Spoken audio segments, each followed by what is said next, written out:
ஆத்மா வணக்கம். இந்த பிரபஞ்சத்து கூட நம்ம கனெக்ட் ஆகுறது, அதாவது ஒரு ஈர்ப்பு விதைன்னு சொல்லுவோம். நம்மளோட வாழ்க்கைக்கு நமக்கு என்ன தேவையோ அதை இந்த பிரபஞ்சத்துக்கிட்ட தினந்தோறும் ஒரு கோரிக்கையா வைப்போம். இதை நம்ம பல பேர் கேள்விப்பட்டிருப்போம். அதாவது ஈர்ப்பு விதி, நம்ம என்ன நினைக்கிறோமோ என்ன வேண்டுமோ இந்த யூனிவர்ஸ் கூட அது நமக்கு அப்படியே திரும்ப வரணும். ஆனா இங்க ஒரு விஷயம் புரிஞ்சுக்கணும். நீங்க இந்த மாதிரி கோரிக்கை வச்சு ஒரு விஷயத்த பெறதை விட இன்னொரு பயிற்சி ஒண்ணு இருக்கு. நான் அதை கடைசியில சொல்றேன். அதை பண்ணீங்கன்னா இன்னும் ஒரு சில விஷயம் உங்களுக்கு சீக்கிரமா நடக்கும்.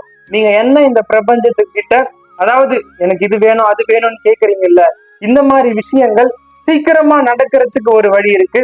அதையும் நான் சொல்றேன்.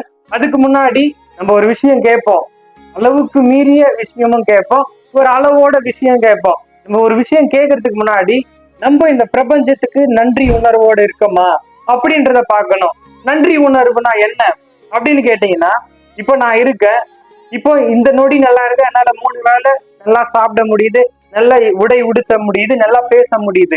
நான் இருக்கிற நிலைமையில, அதாவது நான் இருக்கிற நிலைமையே பல பேருக்கு ஒரு கனவா இருக்கு. அப்போ இந்த அளவுக்கு இந்த பிரபஞ்சம் எனக்கு இந்த வாழ்க்கையை கொடுத்திருக்கு, அப்போ இந்த பிரபஞ்சத்துக்கு நான் நன்றி சொல்லணும் அப்படின்னு எத்தனை பேர் இந்த பிரபஞ்சத்துக்கு நன்றி உணர்வு பட்டிருக்கீங்க?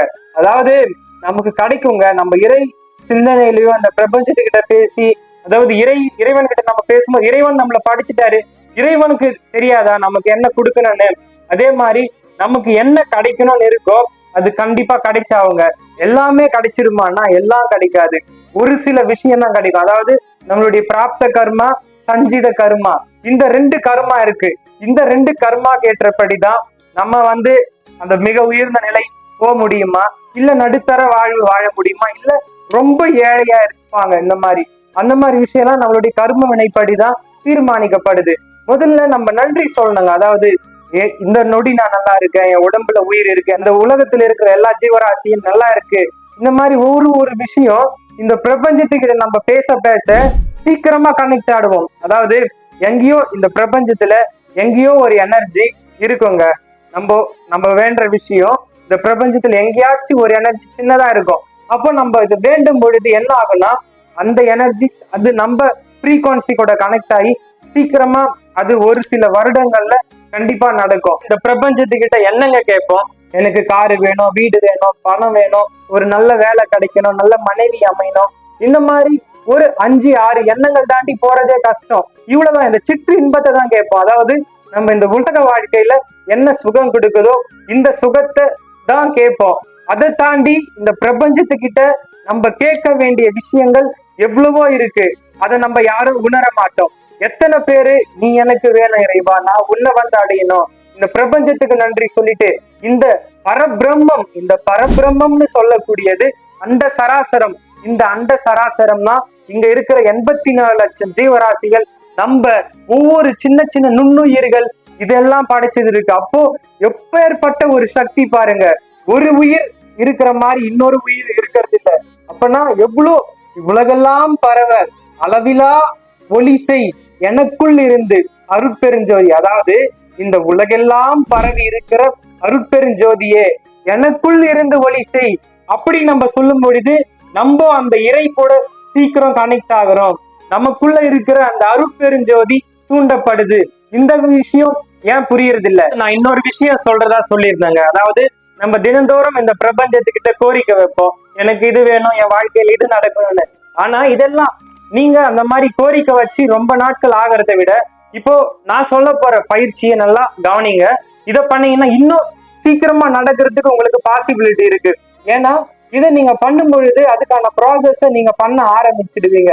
என்னன்னா, கண்மூடி ஒரு இடத்துல தனிமையா உட்காந்துட்டு பொறுமையா ஒரு deep inhale exhale, deep inhale exhale ஒரு 5 டைம் பண்ணி முடிச்சுட்டு உங்களுக்கு என்ன கிடைச்சா ஹாப்பியா இருக்குன்னு நீங்க ஃபீல் பண்ணுவீங்களோ அது எல்லாம் உங்களுக்கு கிடைச்ச மாதிரி, எனக்கு நடந்துட்ட மாதிரி, அப்படியே கண்மூடி ஒரு 15 நிமிஷம் நான் இந்த மாதிரி எனக்கு எல்லாம் கிடைச்சிடுச்சு, நான் என்ன கோரிக்கை வச்சேன்னா இது எல்லாம் நடந்துடுச்சு, அந்த மாதிரி நீங்க அதை உண்மையா நினைக்கும் போது அதுக்கான செயலை நீங்க பண்ண ஆரம்பிச்சிருவீங்க.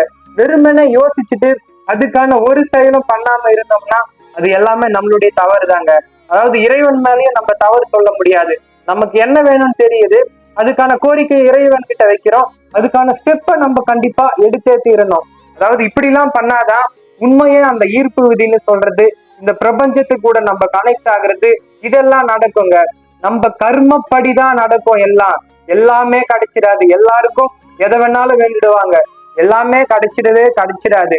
அது கர்மம். அதாவது நான் லாஸ்ட் சொன்ன பாருங்க, சஞ்சித கர்மா பிராப்த கர்மா படிதான் நமக்கு ஒரு விஷயம் கிடைக்கணும். இது வரைக்கும் புரிஞ்சிருக்கும்னு நினைக்கிறேன்.